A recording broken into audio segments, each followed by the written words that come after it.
Hey everyone, my name is Jessie. I am the owner of Rogers Bridge Pediatric Therapy. I have compiled a list of 10 resolutions from a speech-language pathologist. The reason I compiled this list was because I frequently find that a lot of our families are looking for advice, and these are the most common things that I tell them during their first few speech therapy sessions. The first on our list is less electronics. I know everyone is probably tired of hearing about electronics, but this is so very important.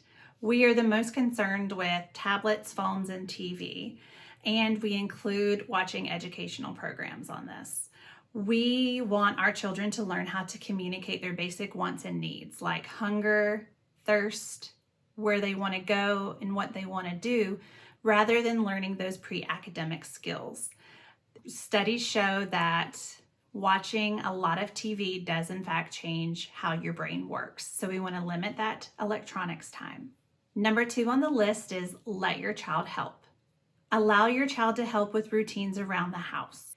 Participating in chores and daily activities is going to help encourage following directions, learning new vocabulary, and creating independence. Number 3 on the list is providing opportunities for communication. It's really easy to just hand an item over when you know that's what your child wants. Most parents can anticipate a child's needs, but eventually you're not going to be able to anticipate it. So we want you to work on providing opportunities for communication, whether that means they're pointing, vocalizing, or producing a word. Better yet, you can put their favorite toys or favorite snacks in a hard to reach area or a hard to open container. This is going to create an opportunity for them to come to you and tell you what they want or to ask for help. Number 4 on the list, give choices. In addition to providing an opportunity for communication, you can give your child choices. By giving a choice, you provide an opportunity for them to learn and use a new word. This makes them more likely to use this vocabulary word later. Number 5 on the list, model language. Modeling language throughout the day is going to help your child learn new vocabulary. You can model what you are doing and what they are doing. If your child is unable to point, vocalize, or produce words to indicate what they want, you can model the correct language for them before you hand them their item. Number 6 on the list is get down on your child's level and play. While children need to learn how to play independently, they also need to know how to play with others. This is going to promote skills that they need later on in life. It's very surprising how many parents don't know how to play with their child. So when we say play with your child, we mean get on your child's level. If they're on the floor, you're on the floor. If they're sitting at the table, you're sitting at the table. You are actively participating and taking turns. This means you're not just handing items and commenting on what they're doing. If they are putting a block on the tower, you put a block on the tower as well. This is actively participating and helping them to learn how to take turns. Number 7, do not be afraid to ask questions.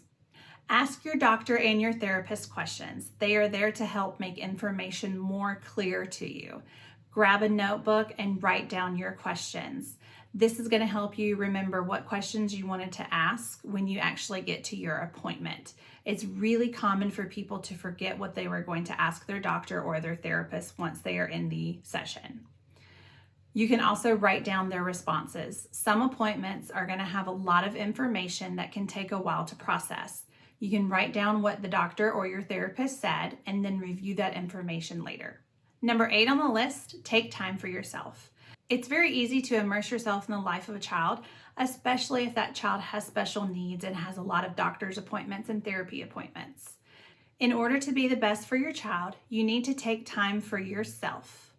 This is true for any parent, but especially true for parents with children with special needs. Number 9 on the list, limit yes/no questions. Have you ever had to ask your child 100 different yes or no questions just to figure out what they wanted? Do you want an apple? Do you want a banana? It can be very frustrating for both you and the child. While these questions can be a good way to figure out what your child wants, it's also a very easy answer. Yes or no questions are considered close-ended. They only require a one-word response. When we get in the habit of asking only yes or no questions, it can limit your child's ability to state exactly what they want. If your child is not able to state a specific need, you can start with modeling language and providing opportunities for communication. Number 10 on the list, don't wait. It is very common advice of friends, family, and even doctors to wait and see. While some children may catch up without intervention, the children that do not catch up become further and further behind.